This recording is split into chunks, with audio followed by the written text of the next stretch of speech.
Hey guys, మీరు చాలా రకాల ఆలూ ఫ్రైలు, ఆలు వేపుళ్ళు ట్రై చేసి ఉంటారు. కానీ ఈ రకమైన ఆలూ ఫ్రైని ఎప్పుడూ ట్రై చేసి ఉండరు. ఒకసారి ట్రై చేయండి. దీనికి సైడ్ డిష్ ఏమీ అవసరం లేకుండా వేడి అన్నంలో కొద్దిగా నెయ్యి మరియు దీనిని కలుపుకొని తింటే చాలా అంటే చాలా రుచిగా ఉంటుంది.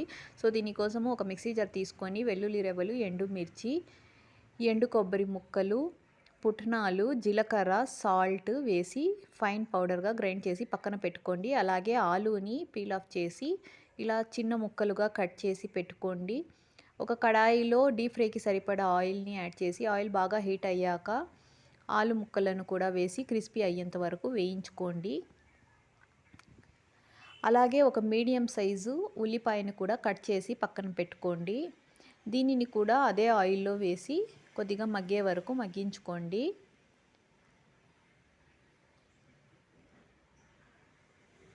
సో ఇది 10 మినిట్స్లో ప్రిపేర్ అయిపోతుంది. చాలా అంటే చాలా టేస్ట్గా ఉంటుంది. ఇప్పుడు సపరేట్ ప్యాన్లో వేయించుకున్న ఆలు, ఉల్లిపాయ ముక్కలు, అలాగే పుట్నాల పొడి, కారం తగినంత వేసి 2 మినిట్స్ వేయించుకున్న తర్వాత కరివేపాకు చల్లుకొని దించేసుకుంటే రెడీ.